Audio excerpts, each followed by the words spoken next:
How do the shadows before Noon differ from the shadows after Noon? What do the two kinds of shadow represent? ठीक है, दोपहर से पूर्व की और दोपहर के बाद की जो परछाइयां होती है उनके अंदर क्या डिफरेंसेस होते हैं? ये दो प्रकार की परछाइयां किस बात का प्रतीक है?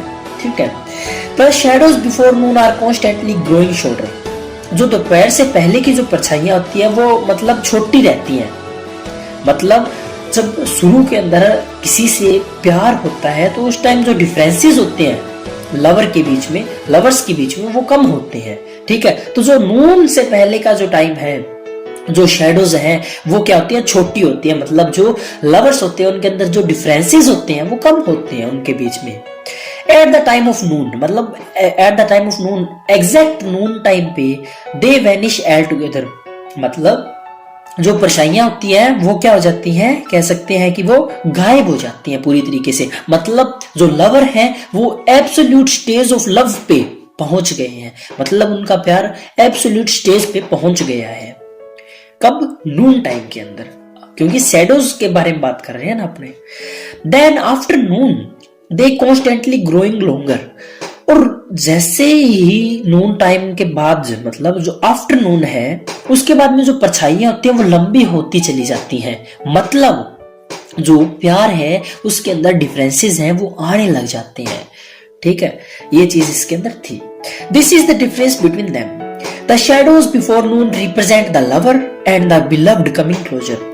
जो नून टाइम से पहले की जो परछाइयां हैं वो बता रही हैं जो लवर है और जो बिलव्ड है वो पास आ रहे हैं। Eight noon they reach the stage of absolute love. Noon time के अंदर वो एक एब्सोल्यूट लव की स्टेज पे पहुंच जाते हैं। उनके अंदर प्यार बहुत गहरा होता है।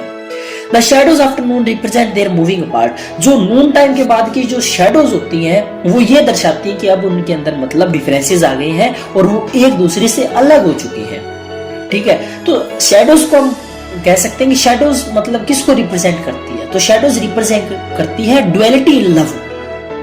मतलब प्यार के अंदर दोहरेपन को शैडोज रिप्रेजेंट कर रही है। एक बार और समझ लेते हैं।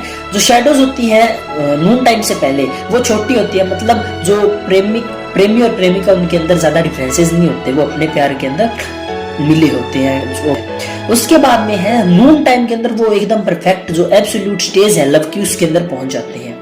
और जो शैडोज है नून टाइम के बाद की वो बड़ी होती चली जाती है। मतलब जो लवर है ना, लवर्स हैं, उनके अंदर क्या डिफरेंसेस पैदा हो गए हैं और वो एक दूसरे से दूर हो गए हैं। तो ये क्वेश्चन ऐसा था। उसके बाद में second question, love is described as light, what makes the poets talk about shadows? प्रेम का प्रकाश। ठीक है, प्रेम का प्रकाश के रूप में वर्णन किया गया है। मतलब एक रोशनी तो मतलब एक अच्छा साइन है, और अंधेरा है वो थोड़ा गलत साइन होता है। तो अंधेरा किसके अंदर है? परछाइयों के अंदर। कवि परछाइयों के बारे में क्यों बात करता है? तो shadows are the symbol of darkness and gloom. तो परछाइयां अंधकार व दुख का प्रतीक है, मतलब एक सिंबल है। Though love is a constant light, यद्यपि प्रेम एक स्थायी प्रकाश है, it always prone to be overcome by shadows. ठीक है, तो परंतु कह सकते हैं कि यद्यपि प्रेम एक स्थायी प्रकाश है परंतु इसके परछाइयों के प्रभाव में आने की संभावना सदा बनी रहती है। प्यार की जो प्रकाश है, प्रेम एक प्रकाश है, प्रकाश के ऊपर क्या आ सकती है? परछाइयां आ सकती हैं, उस प्रकार को छुपा देंगी वो परछाइयां। ठीक है, इसलिए शैडोज के बारे में यहाँ पे बातें की गई हैं।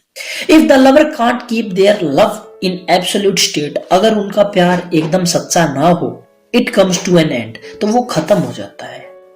Then they move apart like the shadows after noon. तो फिर वो जो प्रेमिक और प्रेमिका है वो एक दूसरे से अलग हो जाते हैं, जैसे जो परछाइयां होती हैं दोपहर टाइम के बाद एक दूसरे से अलग अलग हो जाती हैं, उस तरीके से। The light of their love having gone, जो प्रकाश था उनके प्यार का वो गया। अगर एब्सोल्यूट स्टेज ऑफ लव के अंदर वो ना रहे या एब्सोल्यूट स्टेट ऑफ लव के अंदर वो ना रहे तो दे फॉल इनटू डार्कनेस और ग्लूम। अगर ठीक है उनका जो लाइट है लव की वो खत्म हो जाएगी और वो किसके अंदर चले जाएंगे? डार्कनेस के अंदर चले जाएंगे। ठीक है, that is why the poet talks about them both. ठीक है, इसलिए वो कवि है जो हमारा वो मतलब दोनों की, मतलब प्रकाश की और परछाइयों के बारे में, दोनों के बारे में बात करता है। Then next question, comment on the use of image of shadows for the idea that the poet wants to convey। मतलब कवि जो विचार व्यक्त करना चाहता है उसके लिए परछाइयों की कल्पना के प्रयोग पर टिप्पणी कीजिए। मतलब उसने परछाई उसने क्यों सोचा, मतलब क्या उसने शैडोज के बारे में ही कल्पना क्यों की उसने, पोएट ने। The poet wants to convey the idea that differences in love initial stage keep decreasing. मतलब जब शुरू के अंदर किसी से प्यार होता है तो जो मतलब कह सकते हैं कि जो दूरियां होती हैं वो घटती रहती हैं। दूरियां होती हैं आपस में जो दूरियां होती हैं वो घटती रहती हैं शुरू के अंदर जब किसी से प्यार होता है। Then comes the stage when they totally vanish। मतलब जो दूरियां हैं वो बिल्कुल ही खत्म हो जाती हैं, जो प्रेमी और प्रेमिका है वो दोनों एक साथ मिल जाते हैं। After this stage, इस स्टेज के बाद में the differences in love begin to grow and the lover move apart। जब वो एब्सोल्यूट स्टेज ऑफ लव के ऊपर पहुंच जाते हैं उसके बाद में एक स्टेज आती है, उसके अंदर क्या होता है कि जो दूरियां हैं वो बढ़ने लगती हैं प्रेमी और प्रेमिका के बीच में। ठीक है, तो जो लवर्स होते हैं वो एक दूसरे से दूर चले जाते हैं। The poets convey this idea through the image of shadow. तो ये जो आइडिया आया कवि के दिमाग में, इसको मतलब प्रेजेंट करने के लिए कवि ने शैडोज का उपयोग किया। The shadows keep growing shorter before noon. जब नून टाइम होता है, नून से पहले का टाइम होता है जब शैडोज बहुत छोटी होती हैं, मतलब जो डिफरेंसेस हैं लवर्स के बीच में वो कम है, मतलब दूरियां हैं वो कम है लवर्स के बीच में। ठीक है, तो शैडोज होगी बिफोर नून। शैडोज बिफोर नून क्या रिप्रेजेंट करती हैं कि जो डिफरेंसेस हैं लवर के बीच में वो कम है। Then at noon they do not exist at all. मतलब नून टाइम को रिप्रेजेंट किया है एब्सोल्यूट स्टेज ऑफ लव। तो उस टाइम क्या होता है, जो दूरियां होती है प्रेमी और प्रेमिका के बीच में वो बिल्कुल खत्म हो जाती हैं। आफ्टरनून, नून टाइम के बाद दे स्टार्ट ग्रोइंग लॉन्गर। जो शैडोज होती हैं वो बढ़ती चली जाती हैं, मतलब जो लवर्स के बीच में जो अंडरस्टैंडिंग होती है या जो डिफरेंसेस होते हैं वो बढ़ते चले जाते हैं, अंडरस्टैंडिंग कम होती चली जाती है, डिफरेंसेस बढ़ते चले जाते हैं। इस कारण क्या होता है कि वो एक दूसरे से अलग हो जाते हैं और आज के लैंग्वेज में कहें तो वो ब्रेकअप कर लेते हैं। Fourth question, the poet seems to be addressing his beloved in the poem. मतलब इस कविता में कवि अपनी प्रेमिका को संबोधित करता हुआ प्रतीत होता है। What is the message he wish to convey to her. ठीक है, हमें पता है जो पोएट है वो अपनी जो मतलब उसकी जो बिलव्ड है उसको एड्रेस कर रहा है इस पोएम के अंदर। तो वो मैसेज क्या देना चाहता है अपनी बिलव्ड को। तो आंसर है the poet wishes that his beloved should love him sincerely.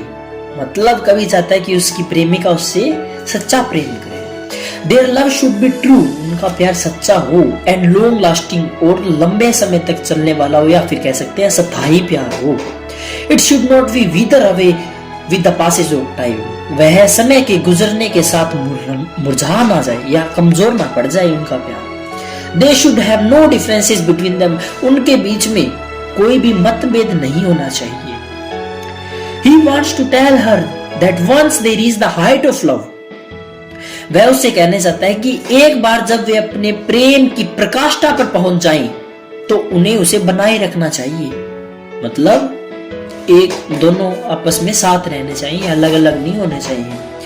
They must not let it be lost, उन्हें इसे खोने नहीं देना चाहिए। जिस स्टेज पे वो प्यार की हाइट पे पहुंच गए हैं उस स्टेज पे आने के बाद में उनके अंदर प्यार बिल्कुल भी कम नहीं होना चाहिए, ये मैसेज देना चाहता है poet. Then last question, instead of a lecture upon love the poet calls the poem a lecture upon shadow. देखो सारी बात इसके अंदर लव की हो रही है, तो इसको हम एक लेक्चर अपॉन लव भी तो कह सकते थे, लेकिन पोएट ने इससे लेक्चर अपॉन शैडो क्यों कहा। What is the effect that this has on our reading of the poem. ठीक है, जब हम कविता को पढ़ते हैं तो इसका हमारे ऊपर क्या प्रभाव पड़ता है इस चीज का। तो आंसर कुछ इस प्रकार है, the effect of this title, title है lecture upon shadow, is surprising because it adds to our curiosity as we read the poem। तो मतलब इस शीर्षक का आश्चर्यजनक प्रभाव पड़ता है क्योंकि जब हम कविता को पढ़ते हैं तो हमारी उत्सुकता बढ़ा देता है। क्या title, a lecture upon shadow हमारी उत्सुकता बढ़ा देता है। Love is generally understood as attraction. Love को हम सामान्यतः किस तरीके से समझते हैं कि एक आकर्षण है। अटैचमेंट या फिर जुड़ाव है या फिर बॉन्ड है किसी के साथ। हम जनरली इसको ऐसे समझते हैं प्यार को। But in fact love is the head of devotion. लेकिन वास्तव के अंदर जो प्रेम है वो समर्पण की क्या है, परछाई है। Love is the shade of devotion. This devotion is the true form of love. और यही जो समर्पण की भावना है, ठीक है, यही प्रेम का सच्चा रूप है। Hence, shadow is the best imagery of love. The poet has adopted here in the poem. इसलिए परछाई प्रेम की सर्वोत्तम कल्पना है। परछाई प्रेम की सबसे सर्वोत्तम कल्पना है जो कवि ने यहाँ इस कविता के अंदर प्रयुक्त किया है। समझ रहे हो? तो क्वेश्चन आंसर इतने ही थे। ओके, वीडियो पसंद आई तो लाइक और शेयर करो और अपने दोस्तों के साथ शेयर करो यार। उनको बोलो चैनल सब्सक्राइब करें, क्योंकि क्वेश्चन आंसर होते हैं उनको प्रोवाइड करने के अंदर काफी ज्यादा मेहनत लगती है।